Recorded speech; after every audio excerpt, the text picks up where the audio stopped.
संसद में नेता प्रतिपक्ष राहुल गांधी ने इनडायरेक्टली इडियट शब्द का इस्तेमाल किया। उन्होंने कहा कि एक स्टूडेंट लड़की थी जो उनको बता रही थी कि 3 कैटेगरी के लोग हैं देश में। एक तो स्टूडेंट हैं और दूसरा वो इडियट हैं और तीसरा इडियट को फॉलो करने वाले अंधभक्त हैं।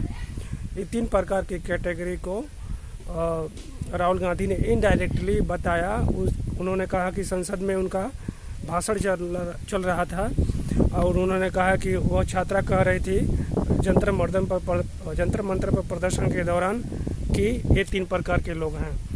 इस पर सत्ता पक्ष की ओर के लोगों ने काफ़ी विरोध जताया कि यह संसदीय परंपराओं और नियमों के विरुद्ध है। तो इस बात पर संसद में जो बहस हो रहा था बिल प्रस्तुत किया गया है जो पेपर लीक को रोकेगा, तो उस पर चर्चा हो रही थी। तो उस विधेयक पर राहुल गांधी न बोलकर जो जंतर मंतर पर कुछ स्टूडेंट लड़कियां थीं जो उनको बता रही थी, उन्होंने उन लड़कियों का नाम नहीं लिया, बार बार सी कर रहे थे। She told me that 3 types peoples in India.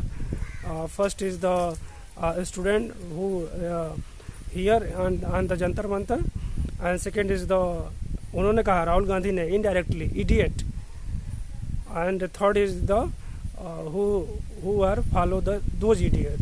मतलब वो 3 लोग हैं, एक स्टूडेंट हैं और एक इडियट हैं और इडियट को फॉलो करने वाले अंधभक्त हैं।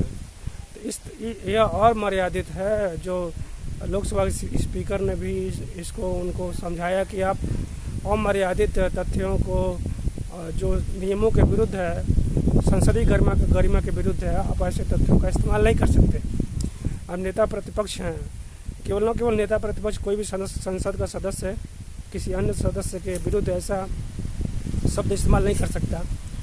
राहुल गांधी ने उस सी का नाम नहीं बताया जो स्टूडेंट लड़की थी, कि उसने कहा, केवल कह रहे थे कि सी टोल्ड मी। उसका नाम बताइए कि कौन थी। वो आकर बताया कि हमने राहुल गांधी से ऐसी सी बात कही है।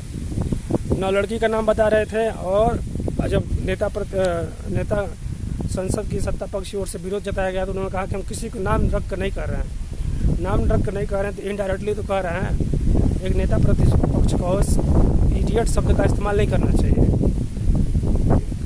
उसके बाद उन्होंने और सारी बातें उन्होंने, जैसे फायरिंग का आर्डर किसने दिया, डायरेक्ट उन्होंने कहा कि होम मिनिस्टर ने दिया फायरिंग का आर्डर।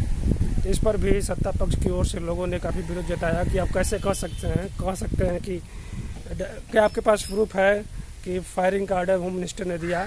कौन से इंक्वायरी कमीशन की रिपोर्ट दिखाइए, आर्डर की कॉपी दिखाइए, किस सरकारी कर्मचारी या अधिकारी ने आपको आर्डर दिखाया है जिसमें लिखा हुआ है कि होम मिनिस्टर ने फायरिंग का आदेश दिया। इस पर काफ़ी देर तक शोर शराबा होता रहा, लेकिन राहुल गांधी वो प्रूफ नहीं पेश कर पाए। लोकसभा स्पीकर ने कई बार समझाया कि जो भी तथ्य बोलिए उसके सबूत पेश कीजिए, या फिर किसी इंक्वायरी कमीशन का रिपोर्ट पेश कीजिए जिसमें लिखा हो कि होम मिनिस्टर ने फायरिंग का आर्डर दिया था। ये कहीं भी नहीं लिखा है। हाँ, उन्होंने कहा कि आप तब सपा के जो नेता हैं अखिलेश यादव, उन्होंने कहा कि राहुल गांधी इंक्वायरी करने के लिए कह रहे हैं। तो जबकि संसदीय कार्य मंत्री किरण रिजिजू ने कहा कि हाँ, आपका बात सही है, आप जो कह रहे हैं वो अलग है, इंक्वायरी करना अलग बात है, लेकिन डायरेक्ट आरोप लगा देना नाम रखकर, तो ये गंभीर आरोप है, हम इसे स्वीकार नहीं कर सकते हैं। और राहुल गांधी को माफ़ी मांगना चाहिए, खेद प्रकट करें, तब जाके अपनी भाषण आगे बढ़ाएं। लेकिन राहुल गांधी ने माफ़ी नहीं मांगी। इसी बात पर जो चर्चा थी वो रुकी हुई थी और शोर शराबा हो रहा था। संसदीय कार्य मंत्री किरण रिजिजू ने कहा कि हम आपको बोलने देने के लिए मना नहीं कर रहे हैं, आप बोलिए, हम आपकी भाषा सुनेंगे, लेकिन जो आपने इनडायरेक्टली इडियट शब्द का प्रयोग किया है उसको राजनाथ सिंह ने कहा था, वहाँ राजनाथ सिंह बैठे हुए थे, कि इसको संसदीय जो रिकॉर्डिंग हो रही है उससे निकाल दिया जाए और राहुल गांधी अपना भाषण कंटिन्यू करें। तो जो इडियट शब्द है उसको हटा दिया गया और राहुल गांधी अपने भाषण में आगे होम मिनिस्टर पर आरोप लगा दिया डायरेक्ट नाम लेकर। तो इस पर और अवरुद्ध हो गया और नारेबाजी होने लगी कि आप कैसे आप एक होम मिनिस्टर पर आरोप लगा सकते हैं कि उन्होंने फायरिंग का ऑर्डर दिया। आपके पास कोई ऑर्डर की कॉपी है दिखाइए। राहुल गांधी सबूत नहीं पेश कर पाए, तब सत्ता पक्ष ने कहा कि माफ़ी मांगो, आपने बिना सबूत के आपने आरोप लगाया है, आप इंक्वायरी के लिए कह सकते हैं, लेकिन आप ऐसे ही स्टेटमेंट नहीं देकर भाग सकते हैं।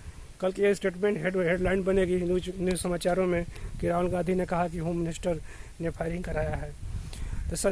तो इसलिए राहुल गांधी माफ़ी नहीं मांग पाए हैं या न ही कोई सबूत पेश कर पाए हैं। इसलिए स्पीकर महोदय ओम बिरला ने 2:30 बजे तक आज की कार्रवाई स्थगित कर दी है। बिल पेश हो चुका है, उस पर जो कानून मंत्री थे, कानून राज्य मंत्री जी नित्यानंद राय ने अपना बिल प्रस्तुत किया जो पेपर लीक को रोकेगा, और 2024 का ये संशोधन है 2026 में आ रहा है। तो इस पर भी कार्रवाई रुकी हुई है। 2:30 बजे फिर से चर्चा शुरू होगी। अब देखिए राहुल गांधी माफ़ी मांगते हैं, खेद प्रकट करते हैं अथवा नहीं, या सबूत पेश करते हैं कि किन तथ्यों के आधार पर उन्होंने ये बात कही, होम मिनिस्टर पर आरोप लगाया। और 2:30 बजे जब दोबारा संसद आज अभी कार्रवाई शुरू होगी लोकसभा की, तब उसमें ये तथ्य ज्ञात होगा, पता चलेगा कि राहुल गांधी माफ़ी मांगेंगे या नहीं।